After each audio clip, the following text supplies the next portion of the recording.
राजकुमार राव एक ऐसा एक्टर जिन्होंने हमें कितनी अमेजिंग मूवी दी है। वो ऑलवेज अंडररेटेड तो रहे हैं, बट इतनी सारी फ्लॉप मूवीज देने के बाद भी वो बॉलीवुड में सरवाइव कैसे कर पाए? क्यों उनकी इतनी सारी मूवी फ्लॉप होने के बाद भी कंटिन्यूसली उन्हें मूवीज मिलती जाती है? एंड क्या स्त्री 2 मूवी के बाद से वो एक अंडररेटेड से ओवररेटेड एक्टर बन गए? एंड इतनी अमेजिंग एक्टिंग एंड इतनी अच्छी डांस स्किल्स के बाद भी वो बॉलीवुड के A-लिस्टर एक्टर की कैटेगरी में क्यों नहीं कंसिडर किए जाते? और ऐसे ही काफी सारे क्वेश्चन आप लोगों के माइंड में कभी ना कभी तो आते ही होंगे। So in this video, we'll talk about Rajkumar Raw's career and how he survived in Bollywood.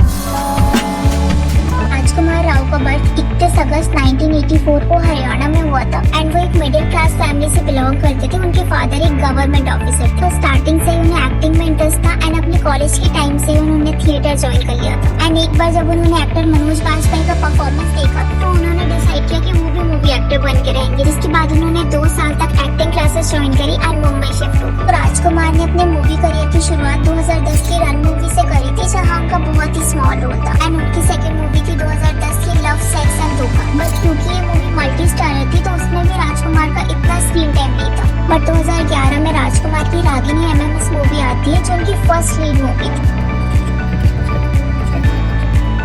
ये मूवी हिट रही। 2011 में उन्होंने गैंग्स ऑफ वासेपुर में वर्क किया जो कि मल्टी स्टारर थी। एंड उसके बाद 2011 में उनकी 3 मूवी आती है which is Chittagong, Shahid and तलाश, जिसमें से जो तलाश मूवी थी उसमें राजकुमार का सपोर्टिंग रोल था एंड ये मूवी हिट रही, बट बाकी दोनों मूवी फ्लॉप रही। सो 2013 से हम 2015 की बात करें तो उस टाइम लाइन में राजकुमार ने 7 मूवी करी। इसमें से कुलीन काय पोछे एंड हमारी अधूरी कहानी मूवी आपको याद होगी। एंड अगर आपने हमारी अधूरी कहानी मूवी देखी होगी तो आपको पता होगा कि राजकुमार ने एक नेगेटिव रोल प्ले किया था एंड ही वाज अमेजिंग। तो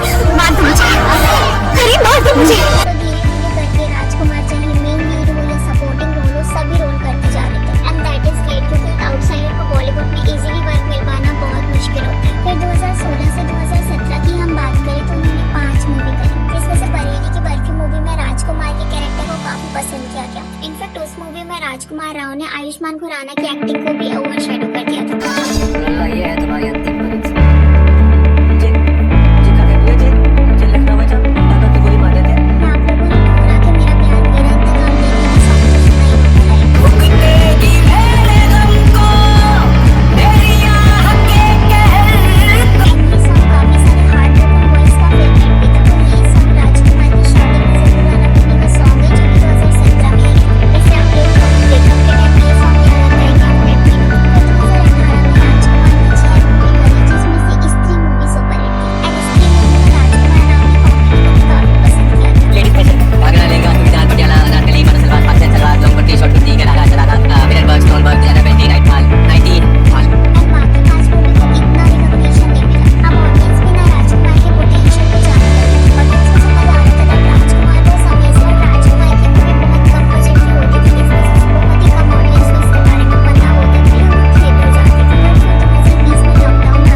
एक ही मूवी आई थी एंड 2024 में उनकी 6 मूवी आई, which is Srikanth, wildlife Punjab, Mr and Mrs Mahi, Stree 2 and Vicky विद्या का वो वाला वीडियो एंड नामो। इसमें से सिर्फ स्त्री मूवी ब्लॉकबस्टर थी, बाकी मूवी या तो फ्लॉप थी या हम एवरेज बोल सकते हैं। एंड सही मायने में देखा जाए तो राजकुमार राव को स्त्री मूवी से सक्सेस मिली है, वरना इससे पहले राजकुमार की काफी सारी मूवीज तो आती थी बट हार्डली वो 100 करोड़ तक का भी कलेक्शन कर पाती थी। बट स्त्री 2 मूवी ही राजकुमार की एक ऐसी मूवी है जिसने 800 करोड़ के ऊपर का कलेक्शन किया। एंड स्त्री 2 मूवी की सक्सेस में राजकुमार की एक्टिंग का तो इम्पोर्टेंट रोल था ही, but मडडोक production and Shraddha Kapoor के जेन्युइन नेचर एंड उनकी अग्रेसिव पीआर का भी इसमें काफी इम्पोर्टेंट रोल था। ऑफ कोर्स स्त्री 2 मूवी के रिलीज के बाद श्रद्धा कपूर के पीआर एंड राजकुमार के पीआर में क्रेडिट वार तो हुआ था, बट राजकुमार राव के मूवी करियर एंड उनके मूवी कलेक्शन को एनालाइज करने के बाद आई एम श्योर दैट राजकुमार से ज्यादा श्रद्धा कपूर के फैंस श्रद्धा की वजह से मूवी देखने आए थे। यहाँ हम ये डिनाई नहीं करेंगे that Rajkummar is fabulous actor, but यहाँ box office puller Shraddha Kapoor and Maddock production था। तो राजकुमार का अगर हम करियर ग्राफ देखें तो राजकुमार ने ओवर द ईयर काफी सारी मूवीज करी हैं, चाहे वो लो बजट हो चाहे वो हाई बजट हो।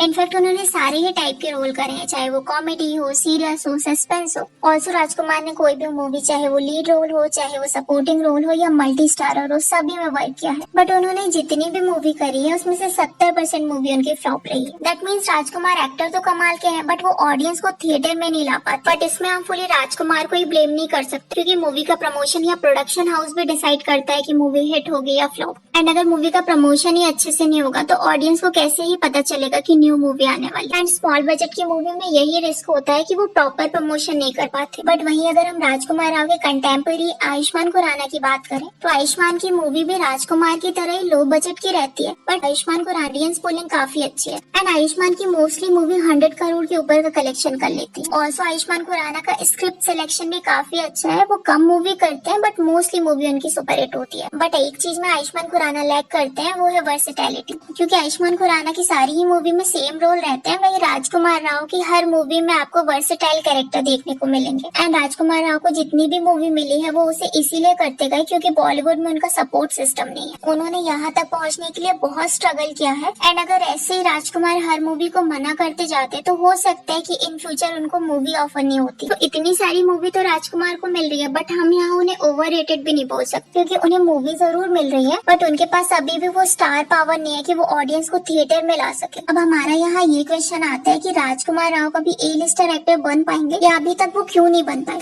तो मे बी वो सुपरस्टार बन सकते हैं, maybe not, because we all know superstar बनने के लिए सबसे इम्पोर्टेंट होता है थिएटर में ऑडियंस को लाना। सेकंड उनका look. Don't hate me for this but this is the ultimate reality of Bollywood, looks do matter. क्योंकि जस्ट इमेजिन आप शाहरुख खान की पठान या ऋतिक रोशन की धूम या क्रिश या शाहिद कपूर की कबीर सिंह में राजकुमार राव को इमेजिन कर पाओगे? लुक्स वाइज तो नहीं कर पाओगे क्योंकि काफी सारी ऑडियंस का कहना भी है एंड राजकुमार के पास एक सुपरस्टार वाला ऑरा भी नहीं। मे बी इसी वजह से राजकुमार राव ने अपनी चिन सर्जरी कराई थी बट लोगों ने इसके लिए भी उन्हें ट्रोल किया। तो एक्टिंग वाइज तो हम बोल सकते हैं कि यस वो एक्टिंग कर सकते हैं उन एक्टर की तरह, but personality and looks wise एक तो ऑडियंस इमेजिन नहीं कर पाएगी, क्योंकि स्टार्टिंग से ही हमारे माइंड में राजकुमार राव के लिए एक इमेज सेट हो गई है जहाँ वो मोस्टली मिडिल क्लास फैमिली वाले रोल करते हैं एंड उनके रोल हम ऑडियंस के लिए इतने रिलेटेबल हो गए हैं कि मे बी हम उन्हें शाहरुख खान या शाहिद कपूर के जैसे रोल में इमेजिन न कर पाए। एंड देखा जाए तो राजकुमार राव के करियर में स्त्री 2 मूवी के सक्सेस के बाद भी कोई इम्पैक्ट नहीं पड़ा है।